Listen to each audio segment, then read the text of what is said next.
Hello, my name is Kamil Joban, and in this video, we are going to talk about my inquiry project report about in the course of Introduction to Artificial Intelligence.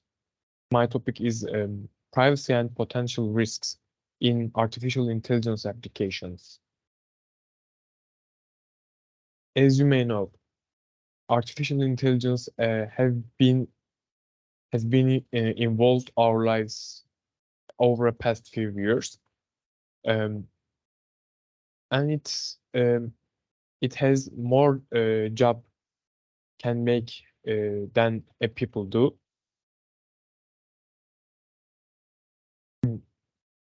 Using artificial intelligence applications uh, is coming up with some privacy issues, and we are going to examine them. But first, let's talk about what is data collection and types of personal data and how we can use AI in these data collection methods. First of all, data collection is collecting different kinds of data by lots of ways, such as scraping, capturing, and taking from different sources, and putting all them in a pool for a specific aim of the research or a project.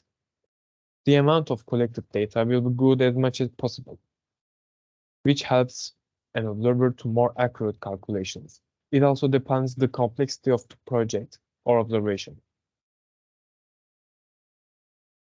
After we know the data collection methods, let's a little bit talk about types of personal data. Personal data actually almost every information about the individual. In the first hand, the person's data in government records can be counted as personal data, or a person has a social media account, or maybe any of the offline or online applications. If you store a data, that's your data, which means it has counted as a personal data. Okay, now how to use AI in data collection? How can we do that? Let's say I'm gonna talk about first scraping. Let's say you need to do a market research about your product that you are going to sell. You need to analyze the user reviews. A well-designed AI-based bots and programs called scrapers can scrape it out from the market websites from different websites in the database more accurately than a person does itself. I mentioned it in my report. Another way that capturing the data, aiming special recommendations to user, or adding new features to the app, aiming for a better user experience based on what the user views on a video app. Actually, with the AI capturing the data, a social media app called Snapchat is a good example, or Instagram, or YouTube. These algorithms are trying to capture your data, collect your data to um, suggest you specialized filters or specialized video feed for your better user experience.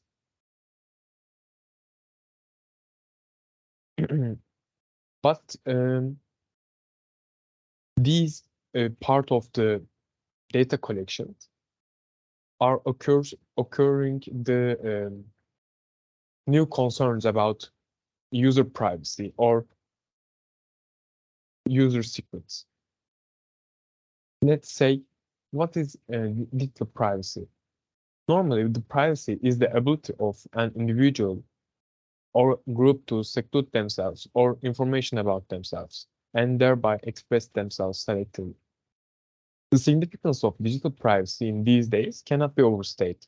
It serves as fundamental right, ensuring the isolation of personal information and actions within digital environment. Um, what are the, potential benefits of AI? maybe we can say data anonymization and data anonymity. With, by taking advantage of utilization, if machine learning algorithms, AI systems can effectively remove personal identifiable information from datasets or encrypt the data that you need to store privately, allowing those protecting them to store and analyze valuable information while retaining them. This solution makes data sharing easy and encourages the extension of privacy rights to data collection practices.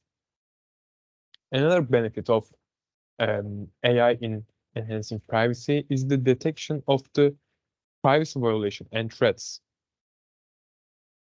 If your AI is capable of detecting data anomalies about the user actions or the server actions, it can mark as a violation or threat or a breach. So it's a it's a better enhancement. It provides a better enhancement about the um, user privacy or the app privacy, data privacy. All of all of the fields need can be secured by AI. Of course, we have benefits, but there are also lots of risks about in this field, which are actually security breaches from uncontrolled data profilization or non-immunity to biases or discrimination or being target of outlaws. In my report, I mentioned about them more specifically, but if you want, you can check them out. To avoid the potential risks, individuals or companies and governments have some standards about keeping them private or keeping the privacy safe. One of the first attempt is the European Union General Data Protection Regulation. This is a set of laws implemented by the European Union that aims to protect personal data and its privacy. This regulation defines an array of legal terms to mention them in data protection principles. Actually, its personal data needs to be secured or who can be directly or indirectly identified. Data process some topics, some terminology before the examining or discussing GDPR. Personal data is any information that relates to an individual. Data processing stands for any action performed on data. Data subject stands for the person whose data is protected. Data controller is the person who decides the way of how personal data will be processed.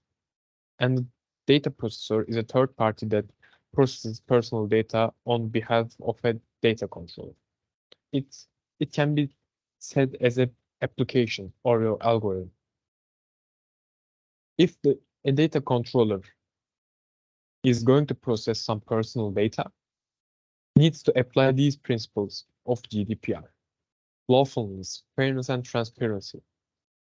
Processing must be fair and transparent, and users should know how the data is protected. Purpose limitation, data minimization, accuracy, storage limitation. In the storage limitation, we said before, as much as data be collected is good, but EU GDPR says no, you can only use and store the data as much as you need, as much as necessary and needed.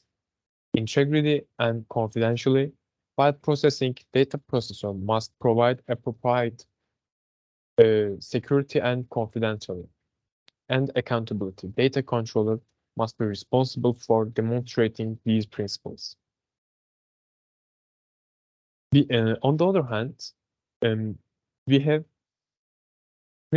privacy by design approach, whose who said that is an Ankawokian. Hemen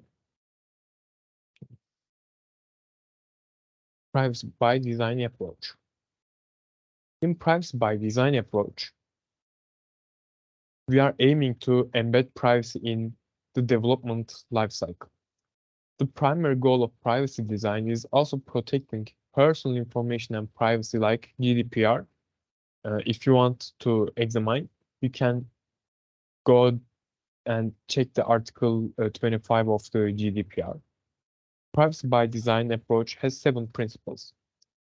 These are proactive, not reactive, preventive, and not remedial. Privacy by design approach is characterized by proactive rather than reactive measures. It anticipates and prevents privacy invasive events before they happen. This design approach does not wait for privacy risks to materialize, or nor does it offer remedies for resolving privacy infractions once they have occurred. On the other hand, we have privacy as a default setting. Includes the implementation of GDPR.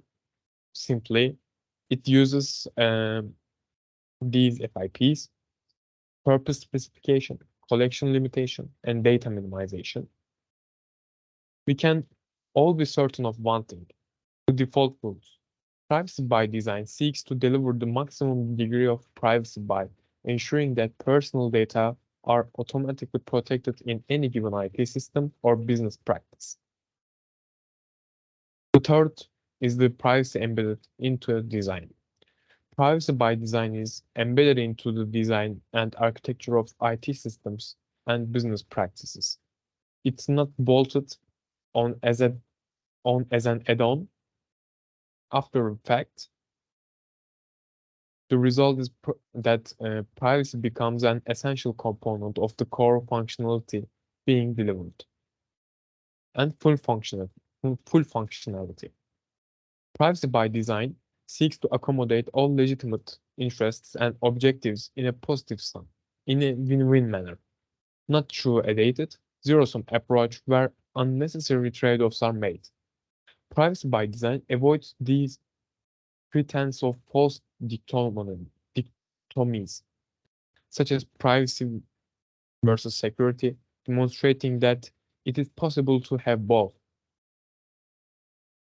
You don't need to sacrifice one of them. End-to-end security. Entities must be assumed responsibility for the security of personal data in whole life cycle. So they need to assure the confidentiality, integrity, and availability of personal data.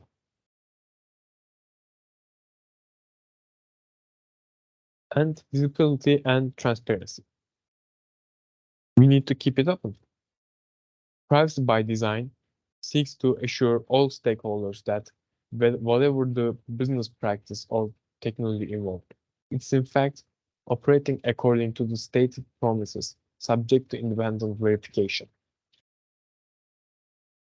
And the individuals who are need to implement this approach must respect for privacy. All of the key design principles requires architects and operators to keep the interests of the individual uppermost. Thanks for listening my presentation. That's all. Thanks.